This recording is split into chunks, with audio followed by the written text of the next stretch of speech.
Hello বন্ধুরা, welcome back to Digimo reaction channel. নতুন একটা রিঅ্যাকশন ভিডিওতে আপনাদেরকে জানাচ্ছি স্বাগতম। বন্ধুরা, যে নায়কের ব্যাপারে কিন্তু ইদানিং খুবই চর্চা হচ্ছে উনি হচ্ছেন আমির খান। জাস্ট ওয়ালটনের ছোট্ট একটা বিজ্ঞাপন দিয়ে কিন্তু উনি আবার নিজের ইমেজকে রিভাইভ করেছেন। ওই বিজ্ঞাপনগুলোর উপরে কিন্তু আমি অলরেডি রিঅ্যাকশন দিয়ে ফেলেছি, আপনারা হয়তো অনেকেই দেখেছেন। তো বন্ধুরা, আজকে উনার রিলেটেড একটা ভিডিওর উপর রিঅ্যাকশন দেবো। ভিডিওটির টাইটেলটা একটু শেয়ার করে আপনাদের সাথে। প্রতিযোগিতা থেকে উঠে আসা নায়ক আমির খানের 1990 থেকে 2024 অর্থাৎ শুরু থেকে বর্তমান এই পিরিয়ডটাতে উনি কিভাবে স্ট্রাগল করেছেন, কোন মুভি সুপারহিট হয়েছে, এই সম্পর্কিত একটা ভিডিও হতে পারে। তো আপনারা যারা আমির খানের ফ্যান আছেন প্লিজ বসে পড়ুন, চলুন আমরা একসাথে এই ভিডিওতে দেখি। হয়তো অনেক অজানা তথ্য হয়তো আমরা এখানে পেতে পারি। তো চলুন কথা না বাড়িয়ে ভিডিওতে আমরা চলে যাই, দেখি আমির খানের শুরু থেকে এখন পর্যন্ত কি পরিমাণে স্ট্রাগল করে এখানে আসছেন। চলুন শুরু করি, লেটস গো।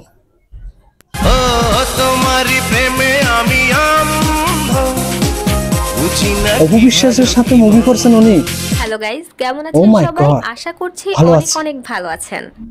আজকের এই ভিডিওটাতে আমরা এমন একজনের শুরু থেকে বর্তমান দেখব যিনি কিনা একটা সময় বাংলা চলচ্চিত্রে বেশ অনেক জনপ্রিয় থাকলেও তার একটা দীর্ঘ বিরতির পর তাকে আবার নতুন করে আলোচনায় আসতে দেখা যায়। ওকে,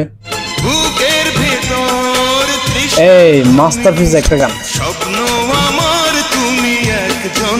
তার সময়কালের অনেক নায়কেরই এখন আর গ্রহণযোগ্যতা না থাকলেও 52 বছর বয়সে এসেও আমিন খানকে দেখে মানুষ এতটাই মুগ্ধ বা তার ফিটনেস 52 বছর হয়ে গেছে মানে 50 সকলেই চায় সে যেন নতুন করে মুভিতে ভিলেন ক্যারেক্টারে কামব্যাক করে। না ভিলেন হলে কিন্তু হবে না। আমিন খানেরই বর্ণাঢ্য ক্যারিয়ার, ওনার কিন্তু নায়ক হিসেবে এখনো দর্শকদের নিব আজকের এই ভিডিওটিতে ভালো গ্রহণযোগ্যতা আছে। আমায় দুনিয়া থেকে এই যে এই গানগুলো সব ওনার। তোমার বুকের ভেতর আমিন খানের চলচ্চিত্র জীবনের যাত্রা শুরু হয় 1990 সালের দিকে। বিএফডিসি যখন নতুন মুখের সন্ধান করছিল সেই অনুষ্ঠানে যোগ দিয়েছিলেন আমিন খান এবং সেখানে নির্বাচিত হয়েছিলেন তিনি। আমিন খান ওই প্রতিযোগিতায় নির্বাচিত হওয়ার মাধ্যমে একটা মুভিতে সাইন করারও সুযোগ পেয়ে যায় এবং একটা মুভিতে কাজ করার সুযোগ পেতে পেতে হাতে আরো 3টা মুভি করার অফার আসে। কিন্তু নতুন অবস্থায় তিনি যেহেতু একটা মুভিতে চুক্তিবদ্ধ হয়েছিলেন তাই তিনি বাকি 3টা মুভি ফিরিয়ে দিয়েছিলেন। কিন্তু দুঃখের বিষয়, যেই মুভিতে তিনি চুক্তিবদ্ধ হয়েছিলেন পরবর্তীতে ওই মুভি থেকেই তাকেই বাদ দিয়ে দেওয়া হয়। এভাবে চলে আমিন খানের বেশ কয়েকদিন সেই সুদর্শন ছিলেন, যথেষ্ট সুদর্শন একজন নায়ক ছিলেন। এফডিসিতে যাতায়াতের মধ্যেই একদিন এক পরিচালকের নজরে আসেন তিনি আমিন খানকে দিয়ে সাইন করিয়ে নেন অবুঝ দুটি মন মুভির একটি গল্প। আমার কাছে টিকিট আছে, ঢুকবো ভিতরে। অবুঝ দুটি মন ওনার ক্যারিয়ারের ফার্স্ট মুভি এবং 1993 সালের এই মুভির মাধ্যমেই বড় পর্দায় অভিষেক ঘটে আমিন খানের। পরের বছর 1994 সালে আমিন খানের মুক্তি পায় 3টা মুভি। 1995 সালে তার অনেকগুলো মুভি মুক্তি পেলেও উল্লেখযোগ্য ছিল শাবনূরের সাথে হৃদয় আমার মুভিটা। খুবই আলোচিত এবং সারা জাগানো মুভি ছিল এগুলো। গানগুলো কিন্তু দুর্দান্ত হয়েছিল। আমিন খানের মুক্তি পায় আমার মা নামক একটি মুভি। পপি এবং ওমর সানির সাথে মুক্তি পায় কুলি মুভিটিও। এবং 1997 সালে সালমান শাহ যে স্বপ্নের নায়ক মুভিটা পুরোটা করতে পারেনি, তার বাকি অর্ধেকের কাজ করেছিলেন আমিন খান। 1999 সালে আমিন খানের মুক্তি পায় 11টা মুভি। 11টা মুভি এক বছরে, চিন্তা করেন ওনার মার্কেটের ভ্যালু কত ছিল তখন। যার মধ্যে মার্কেটের ভ্যালু না থাকলে কিন্তু একজন নায়কের এতগুলো মুভি একই বছরে একসাথে রিলিজ হওয়া সম্ভব না। এই মাস্টারপিস। এখানে মান্নার সাথে লিড চরিত্রেই দেখা যায় আমিন খানকে। এই বছরই তার আরো একটা মুভি মুক্তি পায় যার নাম ছিল রানী কেন ডাকাত। চুরি করেছো ও সাথী আমার তুমি। 2000 সালে আমিন খানের 16টা মুভি থেকে যার মধ্যে বেশ ইন্সপায়ার হয়ে গানটি করেছিলেন ওটা, যেমন মাহফুজ এবং মৌসুমীর সাথে আজ গায়ে হলুদ। চোখের মতো চোখ থাকা চাই। আচ্ছা, এই গানটি এই মুভিতে থেকে যে মুভিটি তৎকালীন সময়ে প্রচুর জনপ্রিয়তা পেয়েছিল, সেই সাথে করেছিল প্রচুর box office collection. এবছরই Shakib Khan এবং শাবনূরের বিপরীতে তার মুক্তি পেয়েছিল ফুল নেব না অশ্রু নেব মুভিটি, যেটিও প্রচুর জনপ্রিয় একটি মুভি। another blockbuster movie. এটা জনপ্রিয় বলা ঠিক হবে না, এটা পুরো ব্লকবাস্টার একটা মুভি। 2001 সালে তার মুক্তি পায় পূর্ণিমা এবং মৌসুমীর সাথে মুখোমুখি মুভিটা। ও ইয়েস, আর একটা হিন্দি ফিল্মের রিমেক ছিল, এটা জানোয়ার মুভির রিমেক। হিন্দিতে ছিল জানোয়ার, অক্ষয় কুমার, এই মুভি আর এখানে মুখোমুখি দুনিয়া থেকে চুরি করে গানটার কথা কি বলবো, সেই গানটা তখনকার মতো এখনো প্রচুর জনপ্রিয়। এখনো 2002 সালে আমিন খানের মুক্তি পায় ব্লকবাস্টার হিট হওয়ার হৃদয়ের বন্ধন মুভিটা। 2002 সালে ভিলেনের ক্যারেক্টার ছিলেন ইনি। এটাও একটা হিন্দি মুভির রিমেক ছিল, আর ঢারকান মুভির রিমেক। ছবিতে আমিন খানকে নেগেটিভ রোলে দেখা গেলেও তার চরিত্রটি ছিল উল্লেখযোগ্য। হেভি একটা ক্যারেক্টার ছিল এটা। দেখা গিয়েছিল শাবনূর এবং রিয়াজকে।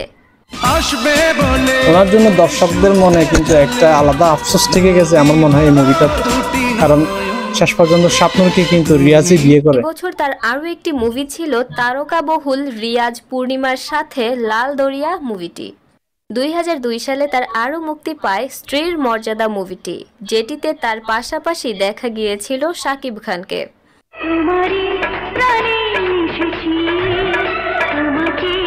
এটা কিসের ইউনিফর্ম? এরপর 2003 সালে তার 6টি, 2004 সালে 18টি, 2005 সালে 11টি মুভি মুক্তি পায়। 2006 সালে তার মুক্তি পায় পিতার আসন নামক মুভিটি।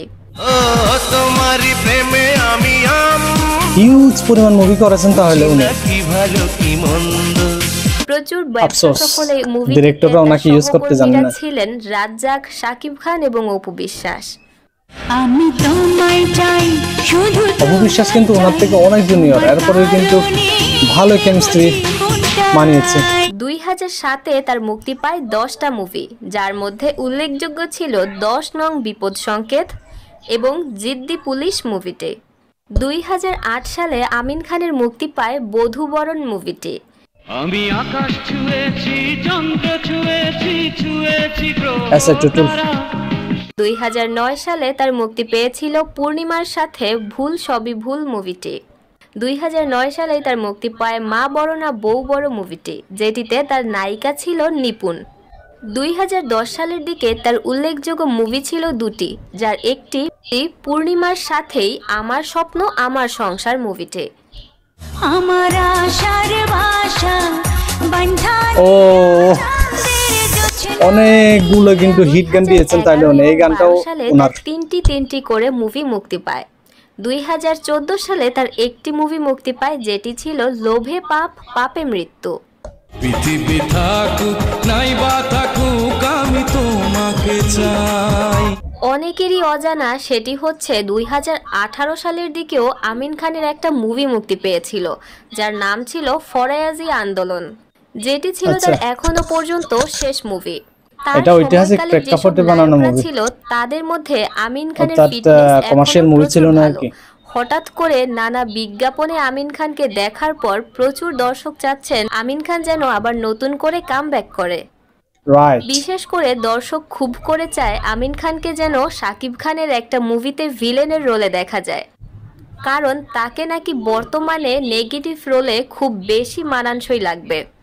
হলে তো ভালোই হয়, খারাপ কি, হয়তোবা বেশ ভালো কিছুই পেতে পারি আমরা।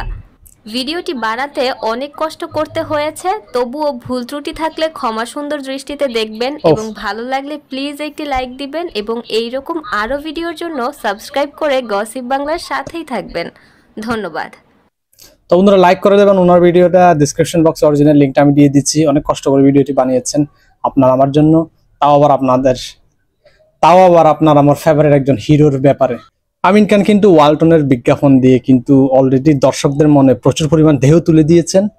ওনার ফ্যানরা চাচ্ছেন যে উনি আবার কামব্যাক করুন ভিলেন রোলে, বাট আমি মনে করি ভিলেন এবং হিরো দুটোটার রোলেই কিন্তু উনি এখনো পারফেক্ট, কারণ পার্শ্ববর্তী দেশ ইন্ডিয়াতে কিন্তু অনেক হিরো কিন্তু এখন ভিলেনের রোল প্লে করতেছেন, বা অনেক হিরো এখনো হিরো রোল প্লে করতেছেন।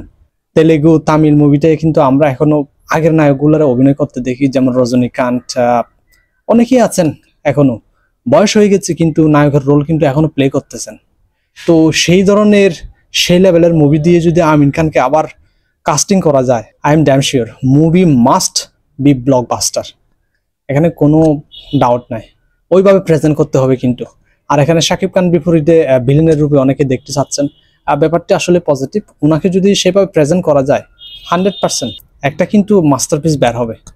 তো বন্ধুরা, কেমন লেগেছে ভিডিওটা অবশ্যই কমেন্ট সেকশনে জানাবেন। আর আমিন খান যদি আপনাদের ফেভারিট কোনো নায়ক হয়ে থাকেন, অর্থাৎ আমিন খান যদি আপনাদের ফেভারিট নায়কের লিস্টে থাকে বাংলাদেশের, তাহলে কিন্তু লাইক করুন, চ্যানেলটি সাবস্ক্রাইব করে পাশে থাকবেন। সবাইকে অসংখ্য ধন্যবাদ। See you.